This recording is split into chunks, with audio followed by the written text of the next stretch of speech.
Hello বন্ধুরা, আজকের ক্লাসে আমরা শিখব ভার্ব। ভার্ব ছাড়া কিন্তু কোনোদিনই ইংরেজি শেখা সম্ভব নয়। ইংরেজি শেখা তো দূরের কথা, ইংরেজির ধারে কাছেও যেতে পারবো না। তো অবশ্যই আমাদেরকে ভার্ব শিখতে হবে। তো বিশেষ করে আমার দুর্বল ভাইদের জন্য আজকের ক্লাসটা। তো চলো আজকের ক্লাসটা শুরু করি। ভার্ব মানে হচ্ছে ক্রিয়া, যাকে সহজ কথায় আমরা বলি কাজ।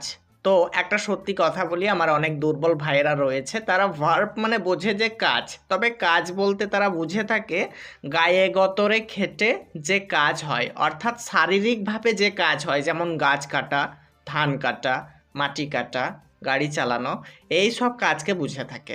হ্যাঁ, এগুলো তো স্পষ্ট শারীরিক কাজ।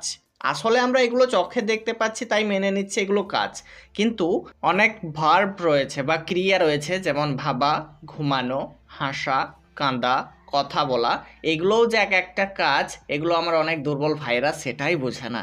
তো এগুলো তোমাদেরকে একটু ভালোভাবে ক্লিয়ার করতে হবে। দেখো, ভাবা এটাও একটা কাজ। অনেকে বলবে ভাবা আবার কি করে কাজ হয়। তো ভাবাটা কিন্তু এমনি এমনি হয়ে যায় না। যখন তুমি ভাবো তখন তোমার মস্তিষ্ক কাজ করে। একটি কঠিন প্রশ্নের উত্তর বের করতে তুমি কি করো? হ্যাঁ, তুমি মাথায় নানা ধারণা নিয়ে চিন্তা করো। এই চিন্তা করতে তোমার মস্তিষ্ককে শক্তি খরচ করতে হয়। তো যা এক ধরনের কাজ। একটু লক্ষ্য করতে হবে, শারীরিক পরিশ্রম করলে যেমন শরীরকে ক্লান্ত করে, তেমনি বেশি চিন্তা করলে মস্তিষ্কও ক্লান্ত হয়ে যায়। তাই আমরা বলতে পারি ভাবা একটা কাজ। আবার দেখো, ঘুমানো এটাও একটা কাজ। এটাও আবার অনেকে বুঝতে চায় না। যেমন ধরো, একজন কৃষক ধান কেটে সারাদিন কাজ করলো, রাতে তিনি শুয়ে পড়লো, কিন্তু যখন তিনি ঘুমাচ্ছে তার শরীর ও মস্তিষ্ক বিশ্রামের জন্য কাজ করছে। তাই ঘুমানো একটি কাজ। দেখো, এখানে আমরা শুয়ে যাই, ঠিক আছে, ঘুমানোর সময় ঘুমাই কিসের জন্য? আমাদের ক্লান্তিটা দূর করতে আমাদেরকে ঘুমাতে হয়। তো এখানে আমরা নিজেদের হাত পা বা বল প্রয়োগ করে কাজ করছি না, ঠিক আছে, আমাদের মস্তিষ্ক কিন্তু নিজে নিজেই কাজ করছে, এবং আমরা যখন ঘুমাচ্ছি তখন আমাদের ক্লান্তি ভাবটা দূর হয়ে যাচ্ছে। তাহলে আমরা বলতেই পারি এখানে ঘুমানোও একটি কাজ, কারণ এখানে মস্তিষ্ক কাজ করছে। আবার কাঁদা এটাও একটা কাজ। কাঁদা এমনই একটা কাজ যা মস্তিষ্ক জানে যে কাঁদে তার চোখে পানি আনতে হবে এবং তার মনের মধ্যে একটা দুঃখের ফ্লেভার আনতে হবে। তো এই জন্য আমরা বলতে পারি যে কাঁদাও একটি ক্রিয়া। তাহলে দেখো, কান্নাটা কিন্তু এমনি এমনি হয়ে যায় না। কাঁদতে গেলেও মনের মধ্যে দুঃখের ফ্লেভার থাকতে হবে, আবার কাঁদতে গেলে আমাদের চোখ দিকে জল পড়তে হবে। তো সেই জন্য আমরা বলে থাকি যে কান্নাও একটি ক্রিয়া। কান্না কিন্তু এমনি এমনি হয়ে যায় না। কান্না করতে গেলেও আমাদেরকে মনের মধ্যে দুঃখের ফিলিংসটা আনতে হবে এবং কাঁদতে গেলে চোখ দিকে জল ঝরাতে হবে। তো এইগুলো করতে গেলেও তো মস্তিষ্ককে কাজ করতে হয়, তাই না? তাই আমরা বলবো কাঁদাও ক্রিয়া।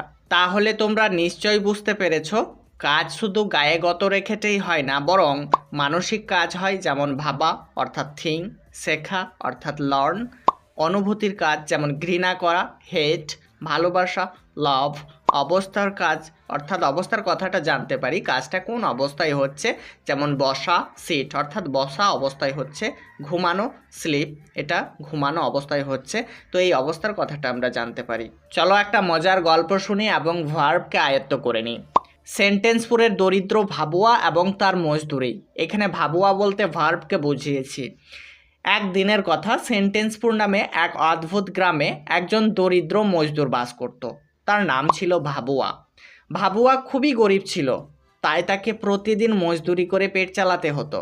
তবে ভাবুয়া আমাদের মতো মাঠে ধান কাটতে বা বাড়িতে কাজ করতে যেত না। সে কাজ করতো এক বিশেষ জায়গায়, সেন্টেন্সের মধ্যে। সে সেন্টেন্সের মধ্যে মজদুরি করত এবং সেন্টেন্সের প্রাণ দিয়ে বাক্যকে জীবন্ত করে তুলতো। তাহলে এই ভাবুয়া যদি বাক্যের মধ্যে কাজ না করে, তাহলে কিন্তু সেই বাক্যে কোনোদিনই প্রাণ পাবে না, অর্থাৎ বাক্যটা কোনোদিনই বলা সম্ভব হবে না। চলো আমরা একটা উদাহরণ ফলো করি। আমি ভাত খাই এর ইংরেজি হচ্ছে আই ইট রাইস। এই বাক্যের মধ্যে যদি আমরা ভাবুয়া অর্থাৎ ভার্ব ইটটাকে না ব্যবহার করতাম, তাহলে কিন্তু এই বাক্যটা প্রাণহীন হয়ে পড়তো, অর্থাৎ সেই বাক্যটার কোনো অর্থ থাকতো না। এখানে যদি আমরা কিছুক্ষণের জন্য ইট ক্রিয়াকে চাপা দিয়ে দিই, তাহলে বাক্যটা হয়ে যাচ্ছে আই রাইস। তাহলে কি এর কোনো অর্থ হয়?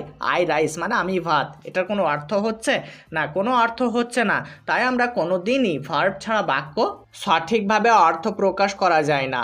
তো এই কথাটা খেয়াল রাখতে হবে, ভার্ব ছাড়া কিন্তু সেই বাক্যটা প্রাণহীন হয়ে পড়ে, অর্থাৎ বাক্যটা অর্থহীন হয়ে পড়ে।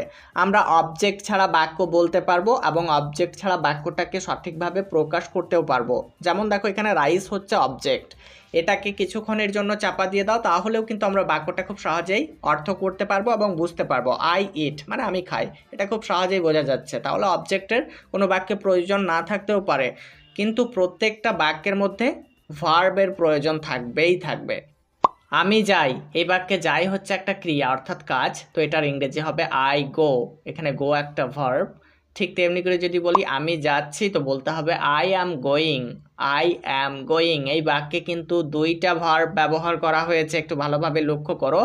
অ্যাম এটা হচ্ছে হেল্পিং ভার্ব, আর গোয়িং এটা হচ্ছে অ্যাকশন ভার্ব। গোয়িং কার সাহায্য নিচ্ছে?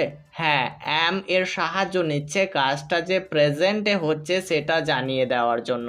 এই অ্যাম এর পরিবর্তে যদি ওয়াজ যুক্ত করে দিতাম তাহলে বাক্যটা হয়ে যেত আই ওয়াজ গোয়িং। এটা তখন অর্থ দিত আমি যাচ্ছিলাম, পাস্টে হয়ে যাচ্ছে। তাহলে দেখো আমি শুধু একটা জিনিস চেঞ্জ করেছি, অ্যামটাকে চেঞ্জ করে দিয়েছি এবং তার পরিবর্তে ওয়াজ ব্যবহার করেছি, তখন সেটা পাস্ট হয়ে গেল। যখন আমরা এখানে এই ওয়াজের পরিবর্তে উইল বি ব্যবহার করে ফেলবো, তখন আবার এই গোয়িংটারই অর্থ আলাদা হয়ে যাবে। তখন এর অর্থ হয়ে যাবে আমি যেতে থাকবো, তখন এটা হয়ে যাবে ভবিষ্যতে। তাহলে দেখো গোয়িং কিন্তু একটাই, অর্থ দিচ্ছে তিনটা। এই কাজটা করছে হেল্পিং ভার্ব।